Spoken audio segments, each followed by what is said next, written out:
Garden system. In an oasis, the gardens are on a lower level than the surrounding landscape. This helps irrigation because the water descends by gravity. The oasis area gardens are in small depressions, each with an elevated path on the surrounding raised bank, which protects the gardens and its crops. This protection is then reinforced with walls. The garden is always protected, built up, surrounded by a wall, and the final protection level is supplied by the palm leaf canopy. The garden is built like a capsule, an enclosed ecosystem.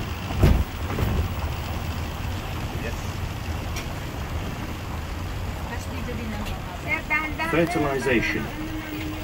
Palms are dioecious plants, meaning that each one is either male or female.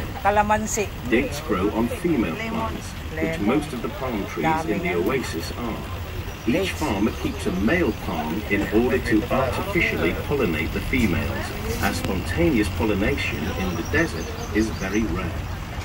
The farmer picks the pollen-bearing flowering stem, called the inflorescence, from the male palm, climbs up the trunks of the female palms and pollinates them. This takes place at a particular time of the year, and the ritual becomes a nature fertility celebration. Parang country dito sa Pilipinas. Opo. Pero sa Pilipinas, hindi makakain. Hindi. O, ginagawang oil. Ito, kinakain. Grades talaga siya. Irrigation. Water is the most important part of the garden, and irrigation is the most important feature in an oasis. With gravity, water flows to the surface through underground channels from higher ground and reaches every palm grove, where it is deviated by barriers that make it flow to each corner of the land. Fields have a precise geometry, defined by the flow of water that descends and irrigates the crops. It is distributed along channels through large and important barriers, or through barriers prepared by the farmer as necessary. For the farmer, al-Bayida, irrigation is a daily ritual.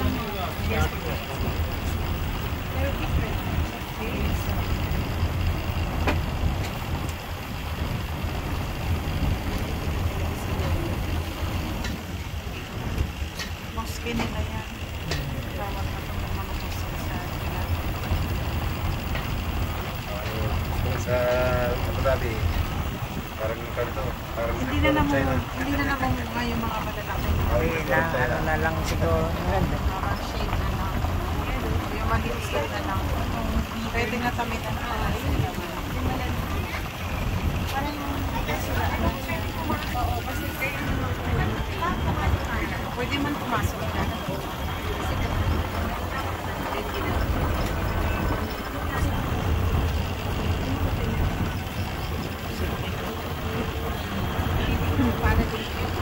Malaki rin pala.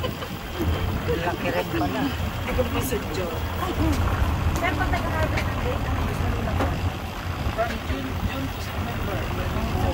Summer time. Ang dates ba? From flowering up to harvesting, ilang days? Ilang months? Flowering starts from January to June to September harvesting. Like 6 months pa Ito po yung stopover natin, 10 minutes po. Nakapasok tayo sa loob.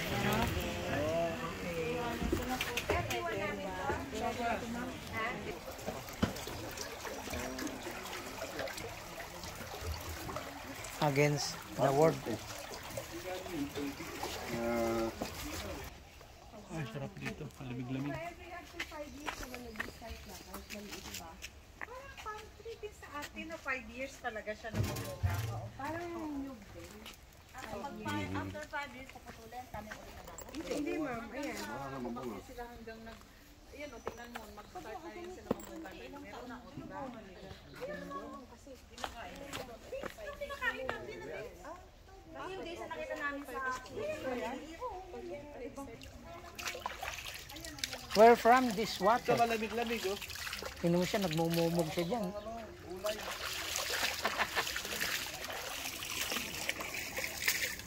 No, naliligo na siya dyan. No? okay. No, thanks.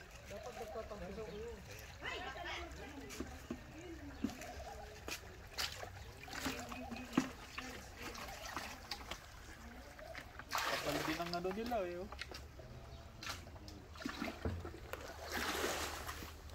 Ano nga maligo, dati ka na naligo dun sa ano, well eh. Pwedeng liguin. Oo, siya nga nagmumog eh. Nagmumog siya. Hindi daw na ako. Hindi daw na magdamot. Nakikita namin. Oo, yan yung mga nakahulog, no?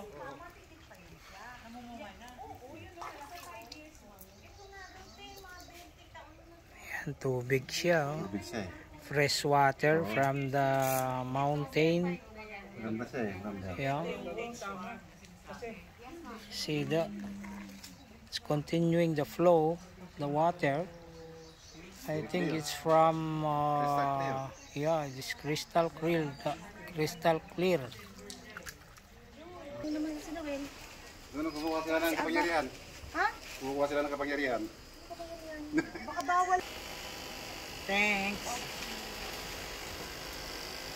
Start drinking water, please. Yeah. Yes. Lamig. Ay, mangga. Tayo. Ano mangga pa dyan? Kung may naman pagbubaba. Picture lang kayo. 120. Malawang. 550 pounds divided by what? Oh, 550 farm. Privately owned by different local. Ito, privately owned. 550 owners. Yung 120 hectares. Different owners. Dinivide nila sila. Eh, sir, meron silang kita? Depende po sa owners. Hindi ba royal family? Hindi, pero paano sila kumikita sa harvesting? Pag nag-harvest natin, pag nag-harvest sila, bibigyan kayo. Farmers na namin. Isang kawangan ng Wala yun. may diabetes ka na. May crunches. Kawakan.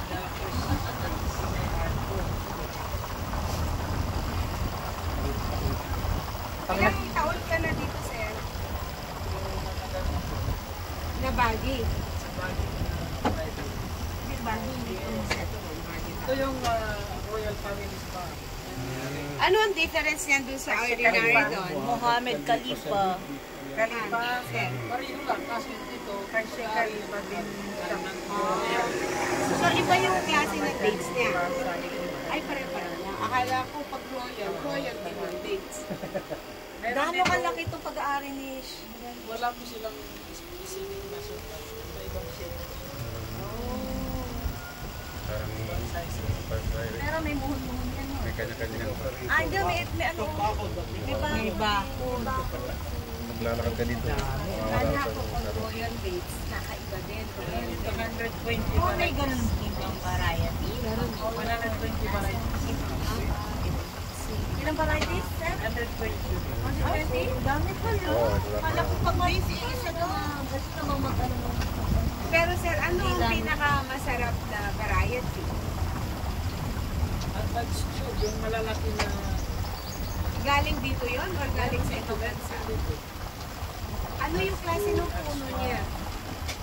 farmers, farmers lang ang makakaalam. So, ito iba-ibang variety ito. Dito, 120 varieties ang meron. So sa isang Pag farm, na sila, napapansin ko lang, iba-ibang size. ibang May size pulis. ako. Iba-iba rin ang lasa. Halos na yun. Pero yung size, Picture, magpunta sila. saka dun sa weight, ano? Ba't may pulis? Pag mga farm owners, farmers, allowed sila na Escort yun.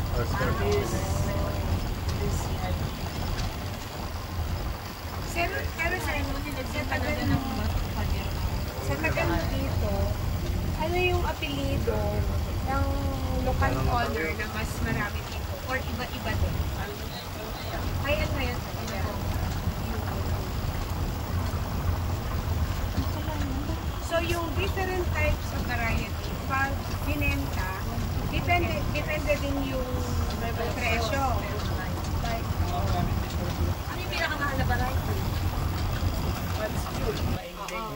May ganun? Oo, no, ito. Male, female pa. Kasi Babae lang po ang namumunga. Ang lalaking dates, nagbubulaklak. Yung bulaklak na yun, ina-harvest, ini-insert dyan. Manually pollinate. Manual pollination. Ayun, no, marami. Ang tsaga naman nung farmer na, ano na, Magtali. Nakakit mo nila lahat dyan.